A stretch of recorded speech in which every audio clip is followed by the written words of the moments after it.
So pretty dramatically different version of Connecticut that you guys are playing tonight with BG out. Like, how does that change the Yeah, I think it's we've got to stay really focused. I think they've been obviously trying lots of different lineup combinations. They've had the most variance in the league in terms of starting lineups. So we've got to be ready tonight to see whatever it could be in terms of just being prepared. And I think this is all about us tonight in terms of I feel we've got a lot better every single game since we played these guys, and I really want to carry that into tonight's game.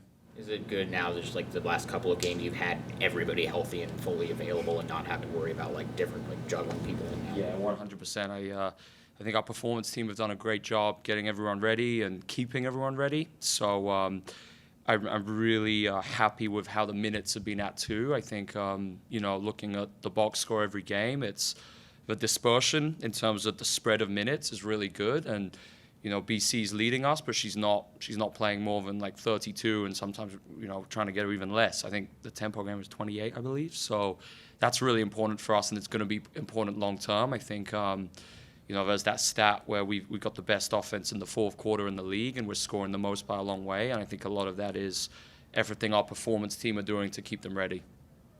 Last week, you said you were really excited to hit the road because the road games give you an added variable to the coaching experience. How do you feel that the last three games went for you guys? Yeah, good question, Nick. So a very productive road trip, especially with how we were in the first game in Indiana. I think that Indy game was not us in terms of our identity. I just felt it was very flat, and actually it was interesting looking at we have some really interesting physical data that we keep for every game, and that was our lowest game of the season in terms of XLs, decels, intensity, jumps, and I felt it. So we really looked at the day, and obviously we had that travel out there the day before, but we kind of changed our whole game day plan for Toronto and then New York, and I think it really helped just how we tweaked up activation, timings, meet times, nap times, and I'm really glad with how we responded to play our two best games of the season after that.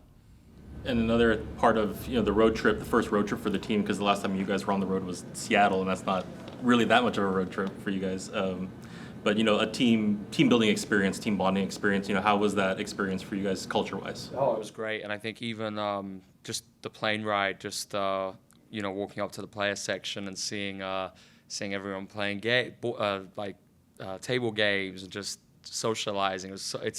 Those road trips are so good for that, and I think we're one of our strengths is how connected we are as a group, and I think having that road trip early on, having a long road trip only helped aid that.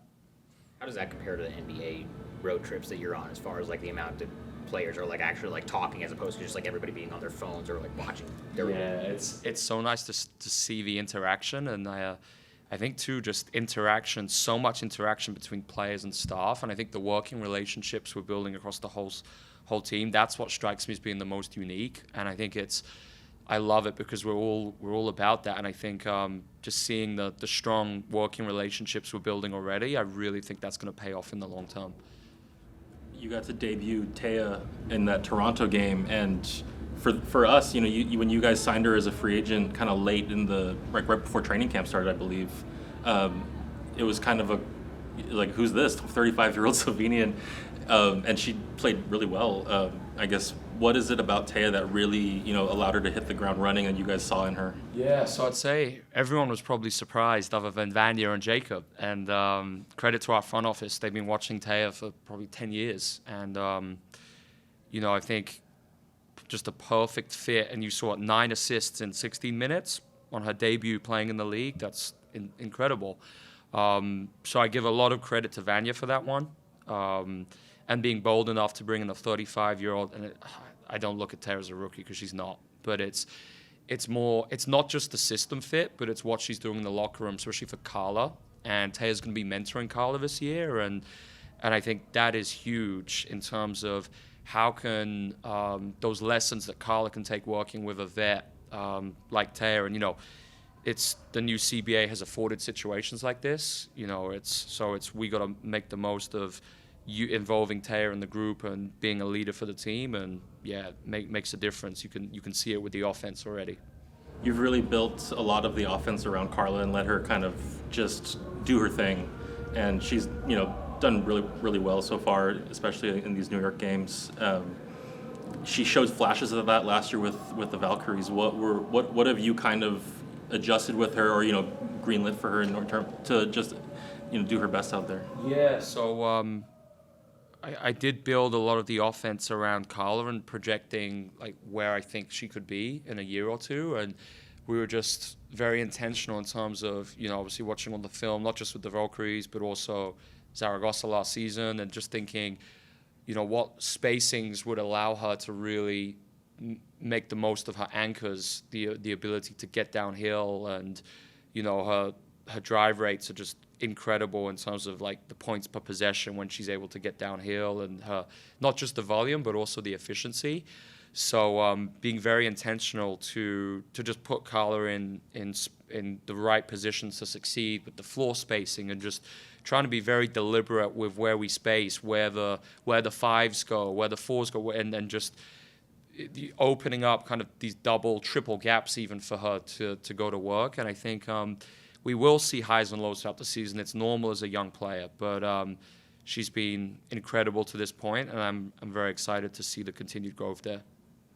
Going back to the fact that this is a different Sun team than the one that you originally played, obviously with BG out, how much are you going back and looking at film and trying to analyze your game plan from there versus just looking at the players and trying to reach certain goals that you have as a team? Yeah, absolutely. So I think it's a combination to answer that between what we saw in that last game and then what we've been seeing the last few games. And I think just things like defensively, they really like that cross-screen action and posting their bigs, and even without Greiner, we've got to do a really good job with Edwards, with Morrow, and just neutralizing that. But then offensively, I feel I do feel more confident heading into tonight, and just in terms of how we're going to play against their coverages. And I think if we can be very specific there and get what we want out of it, that's really going to help us both ways in terms of then more efficient offense, and we can get our defense set. And I think kind of biggest thing that just stood out to me these last few games was the half-court defense. I felt really good about. So a noticeable change. I felt like that Toronto game, once we stopped them getting out in transition, I felt like it was tough for them to score on us. So that's going to be really important for tonight's game. In Toronto, were you, I mean, obviously I'm sure like the, front office and like business side folks that were there were looking at, were you looking at kind of, with them being the other expansion team, like, hey, what are they doing compared to what we're doing? And like, how are they approaching like this whole having a new team thing? Were you looking at that? Or? Yeah, so for me, not so much. For I know our front office and our business team, I'm sure that was more the case. But yeah, I've got tons of respect for that organization, for Sandy. I knew Sandy a little bit before getting this job, and I think it's it's great for the league to have these two expansions, and I think it's going to be a real positive for Canadian basketball having that team there.